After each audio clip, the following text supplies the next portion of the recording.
Welcome to Lock It Down Sports. I'm your host, Locke Hoover.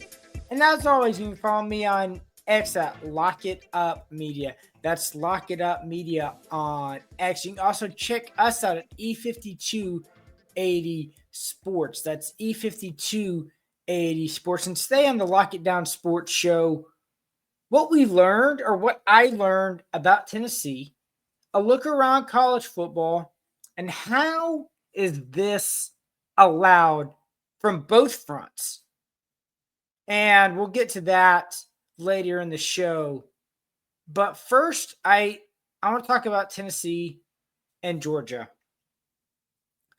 And my worries came true.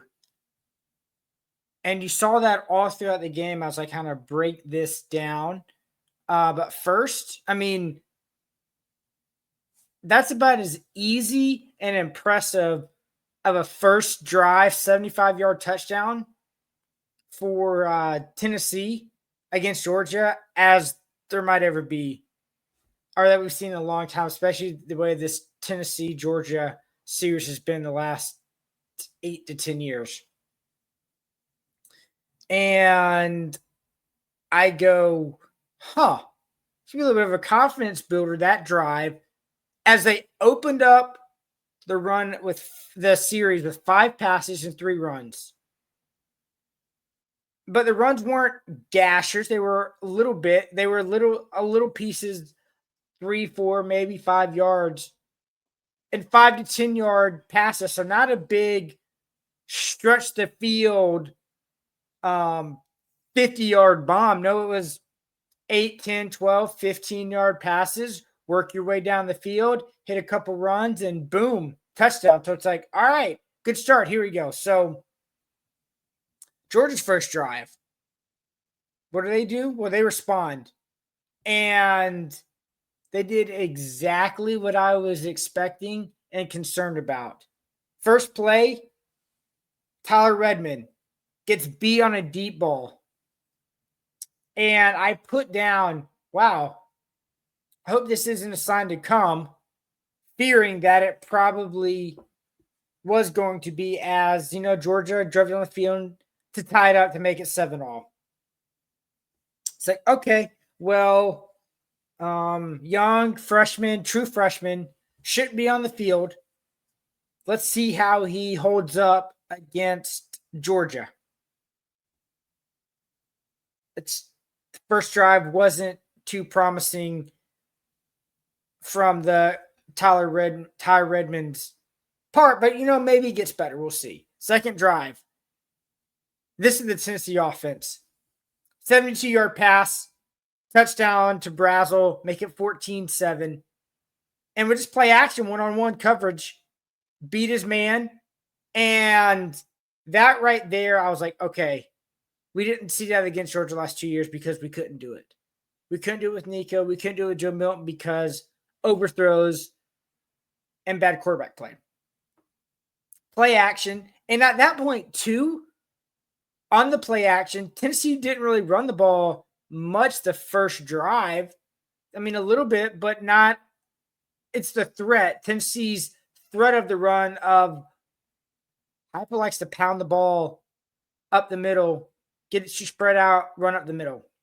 It was a threat because that's why it worked. To make it 14-7. It's like, all right, cool. But we've seen the movie before. Tennessee's third drive. And this is what I loved. A 12-play, 83-yard drive to grind it out. And, watching that drive, how it transpired, and based on the previous 2 drives, Georgia was playing 2 safeties deep. Forced a long drive, but it didn't allow Tennessee to stretch the field. And once again, still not a lot of big grinds. It was more of a grind. You grind it out, and you work your way down the field for the touchdown. Next drive, Georgia on the 49-yard line, 4th and 3. They went for it and got it with 45 seconds left in the first. And to me, I thought that Kirby was like, we need to get a little momentum here. We're down 14-7. Excuse me, we're down 21-7. 21-7 at that point. The way Tennessee was slicing and dicing the Georgia defense, I think it affected the call a little bit. It was back and forth. 7-7 game, 14-7, 14 all. I don't think Kirby goes for it. But how the game was at that point in time, what Tennessee had done offensively, 3 easy drives. Joey Aguilar was 14 of 14 up to that point. Yeah, that's why I think he went for it. And obviously, he got it. So move a little bit later on in the drive, 6:04 left before half. Once again, what happens? Ty Redmond commits a pass interference. Georgia paid it off to make it 21-17 at that point. And it's like, who didn't see that coming, right? So right before half, Tennessee's driving 3rd and 4. I didn't like this by Aguilar.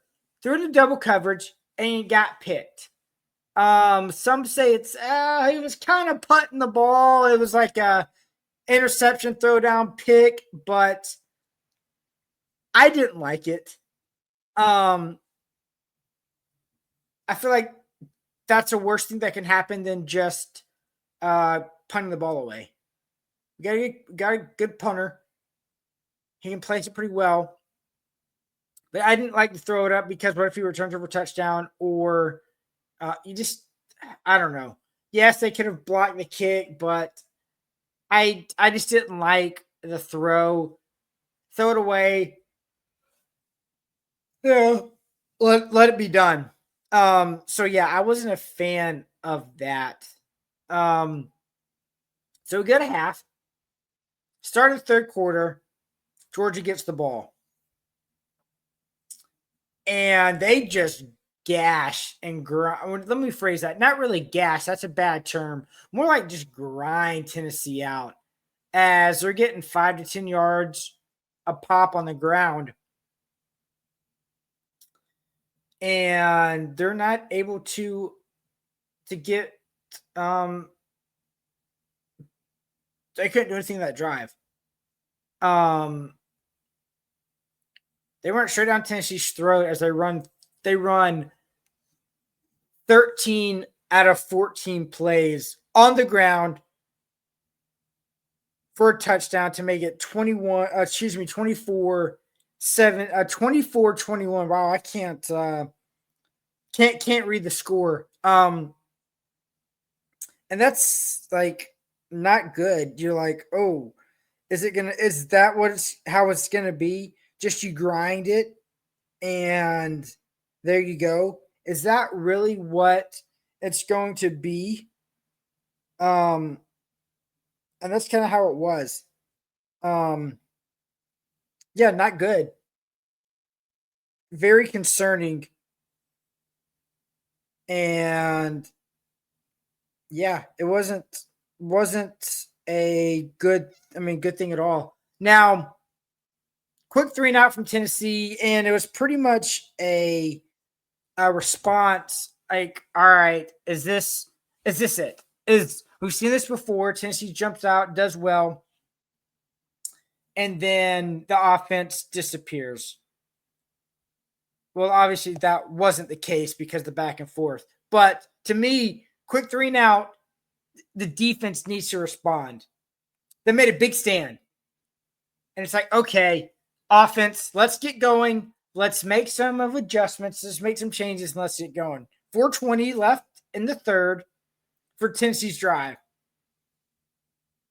They throw an INT.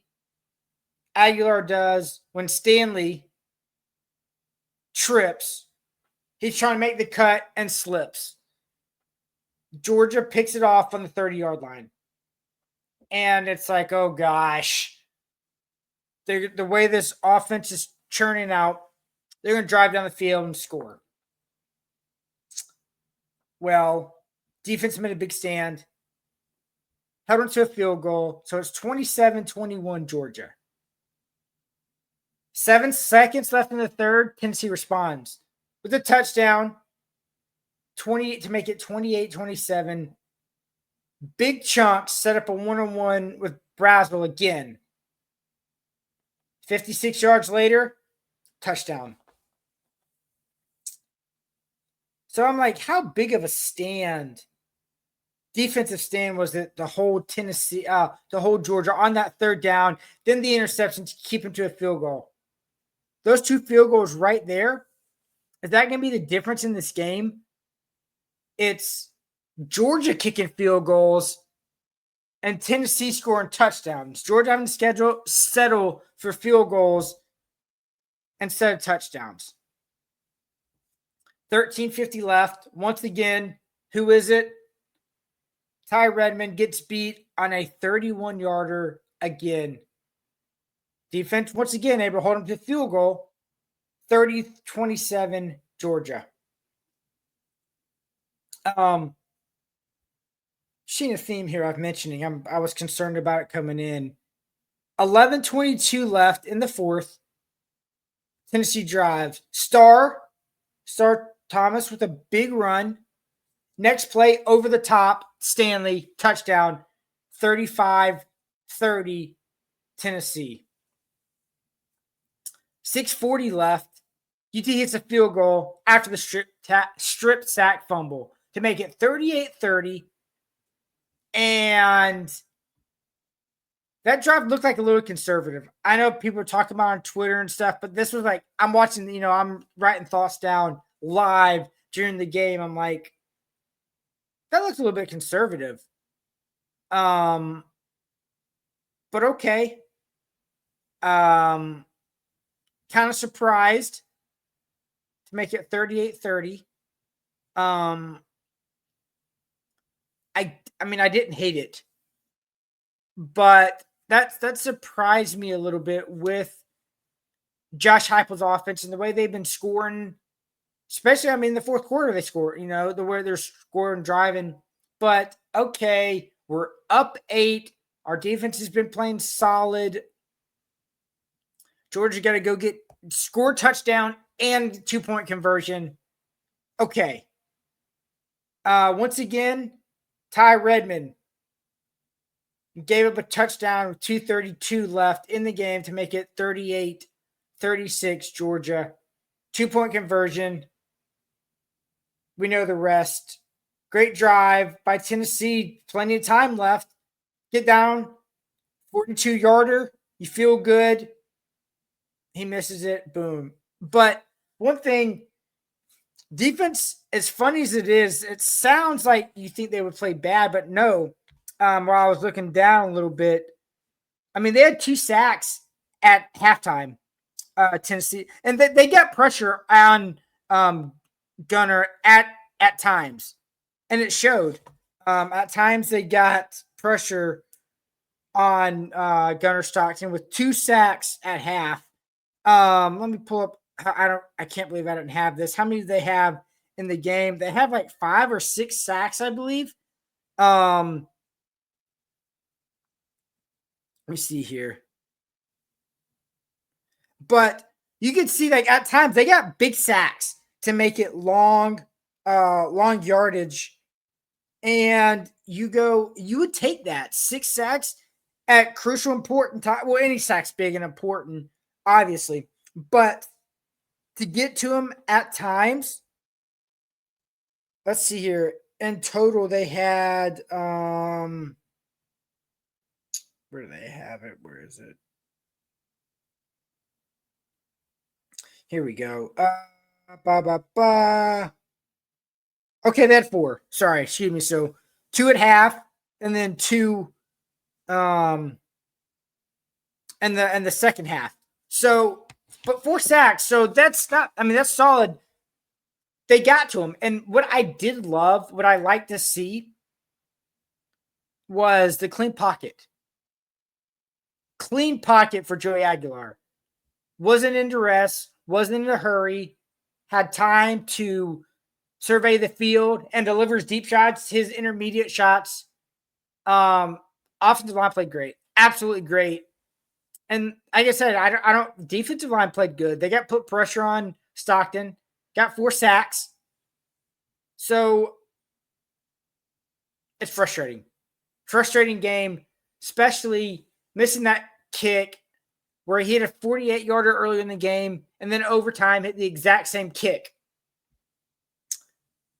to put Tennessee up 3 before Georgia scored the touchdown in overtime.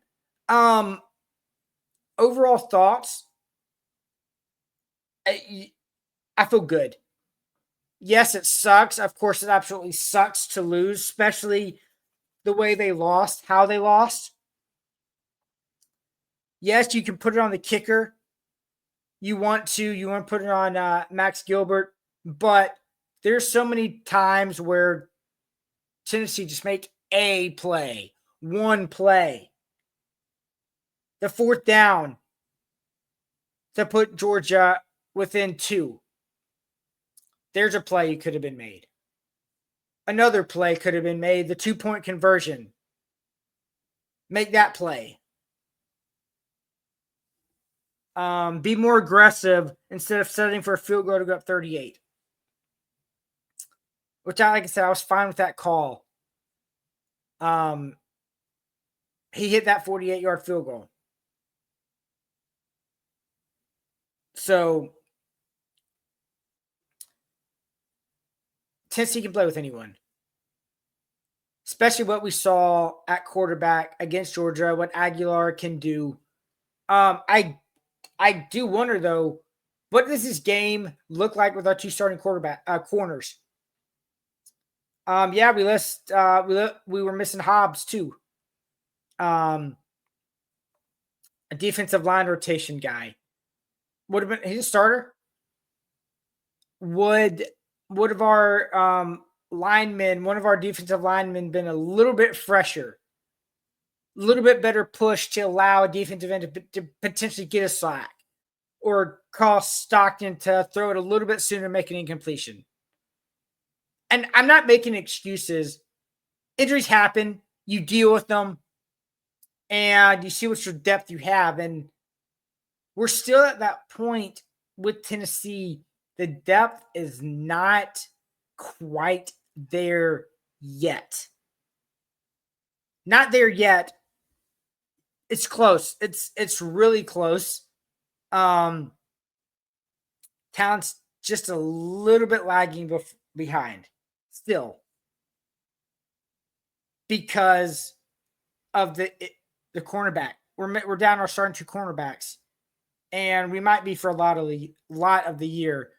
Hopefully, at least one of the 2 comes back by the Alabama game. That would be huge if Gibson or McCoy can get back by the Alabama game, because I like what I've seen on their side from Hood. Hood just looked good. The transfer from Colorado looked good. Redmond, he played okay, but yeah, he got picked on, and I get it. I don't blame him.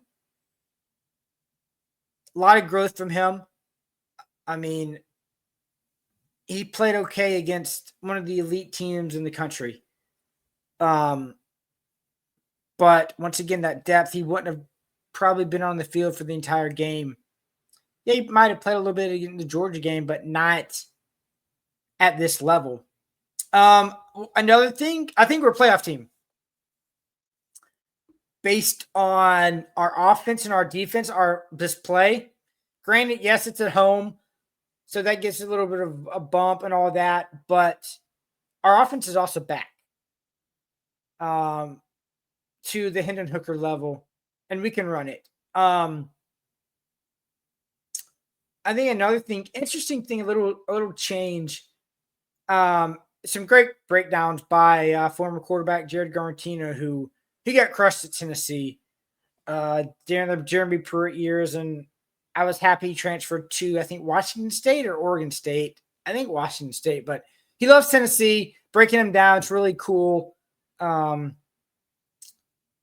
I haven't watched his breakdown films yet, but he does a good job, obviously. He was saying this, and then receivers coach Pope was saying this, Kelsey Pope. Since he's done some different concepts this year at wide receiver, one more pro concepts compared to the last few years. The wide receivers so aren't split wide out end to end from sideline to sideline. Yeah, they're still split, but not as wide, and they're using motion a little bit more, and that allows them to use the whole field, not just basically isolate, cut down half the field. And just think about that from a defensive perspective. You have to guard game plan for the whole field, not just half the field. It's big. I think that's very important. And these receivers, we didn't know what exactly we were getting in these receivers. Yeah, Brazel had all this potential.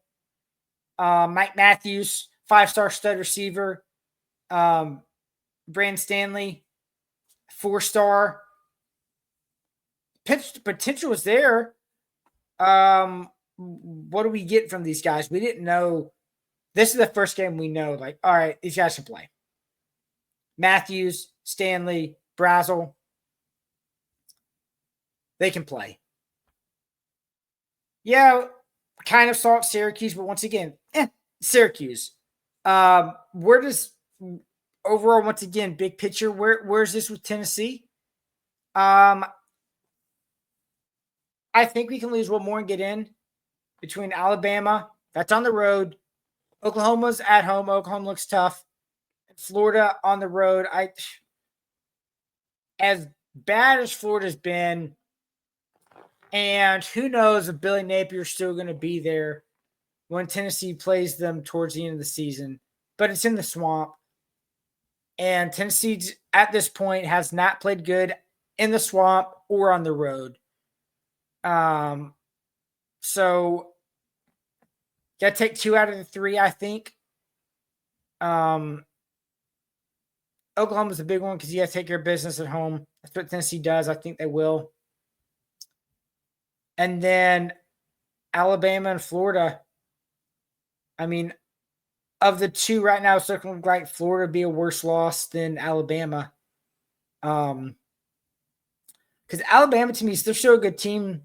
They're just not elite. I mean, they're good, but they're just another good team. And they took care of business against Wisconsin. They smoked Wisconsin. My goodness, did they kill Wisconsin and solidify? I don't necessarily think it solidifies. It's just, hey, we're a good team. We might not be dominant, elite. Yeah, we lost to Florida State, but you know what? We can still take care of business, and they dominated Wisconsin. I mean, another game that was bad, absolutely bad, was Florida LSU. Sloppy, both teams. I mean, there's 6 total INTs in the game. 5 from Florida, 1 from LSU, and boy, did the offense struggle. Offensive struggle, did not look good. I mean, you had 20 to 10 ball game. And one of LSU's touchdowns was the pick 6. So it's like, yuck. Garrett Nussmeier, where's the first round pick height? Where's that supposed to be? Because he has not looked good at all this year, really. And he didn't look great in the Florida game. I mean, threw a bad interception across his body in double coverage. And it looked like he's just throwing it up nonchalantly, like, oh, this will be fine. It'll be an incompletion. It's like, dude, what's going on here? Threw a pick is what was going on. Why didn't you just throw that ball away? I mean, he's scrambling, but There's plenty of time for him to throw it away and plenty of area for him to toss it. I didn't understand that, like what he's doing with that. I said, where does Florida go? They still got a tough schedule. They got Miami coming up this week, and then they still got Texas. They still got Georgia. They still got Tennessee on the docket. 5 interceptions for DJ Legway. In the LSU game, he threw one against South Florida. And I'm thinking this, like, is he still their guy? It's funny. I thought that. And the minute I'm thinking that, they said that on the broadcast. So do we stick? Was it Sean McDonough? I think was that I think it was that was a crew, right? McDonough goes, so what do we do with DJ Legway?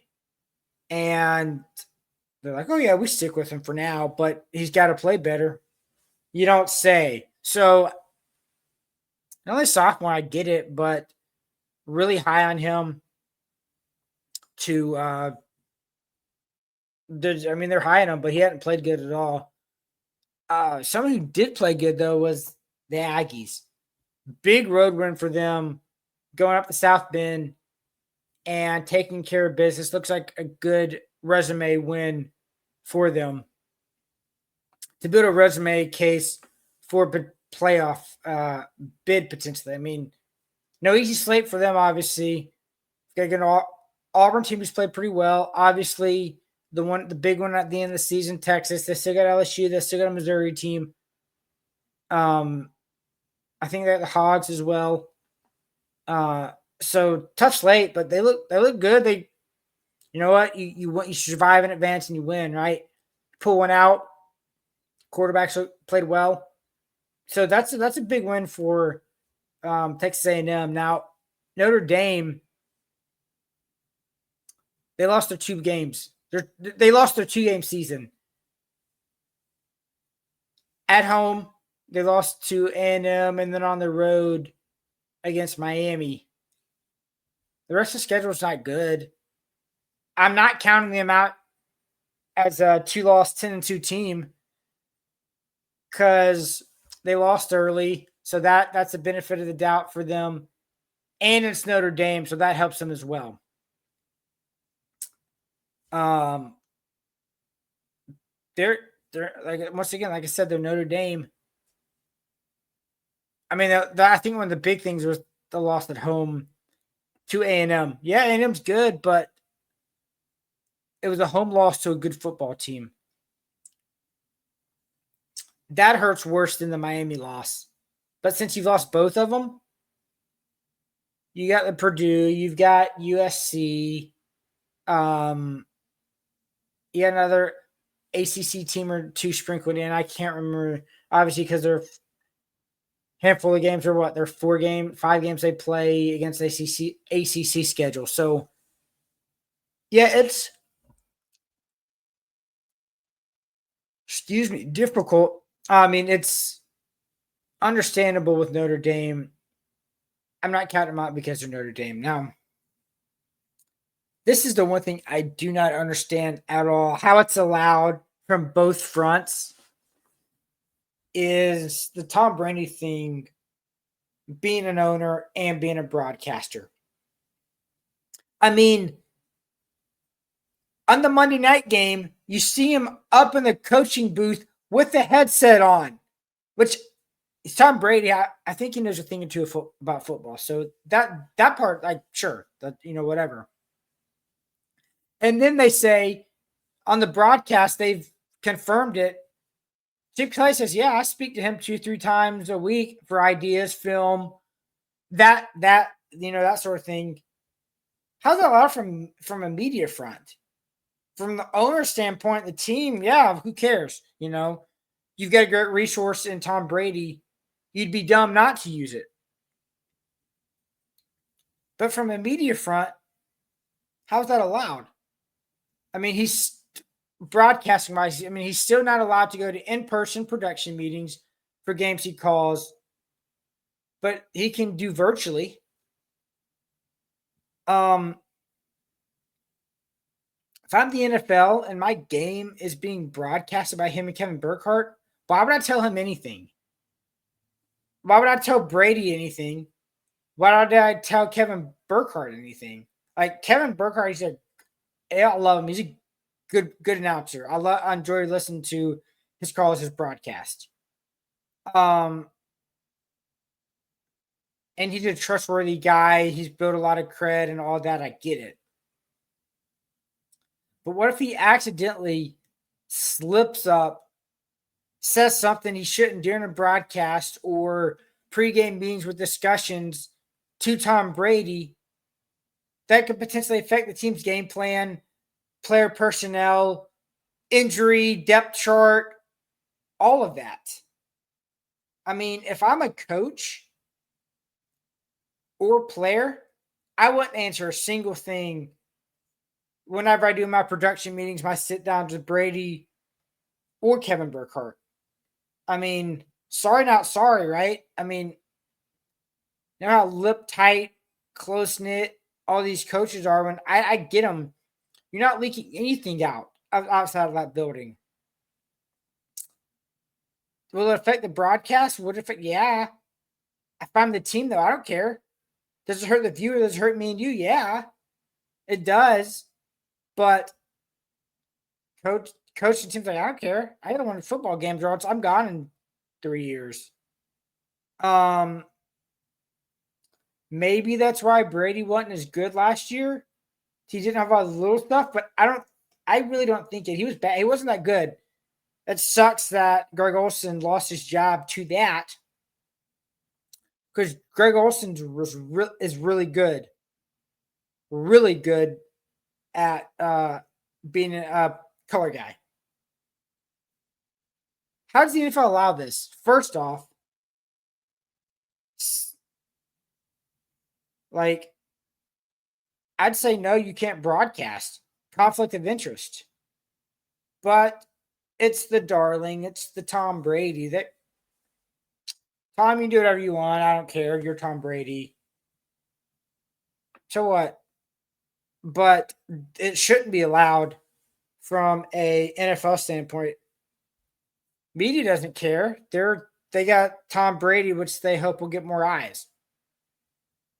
But it doesn't matter to them in that realm, which is it's crazy. It's absolutely makes zero sense how this is allowed on all facets, really. It I don't get it. As always, you can follow me on X at Lock It Up Media. That's Lock It Up Media on X. You also follow us out at E5280 Sports. That's E5280 Sports. You can listen to Lock It Down Sports. I'm Locke Hoover. Talk to you next week.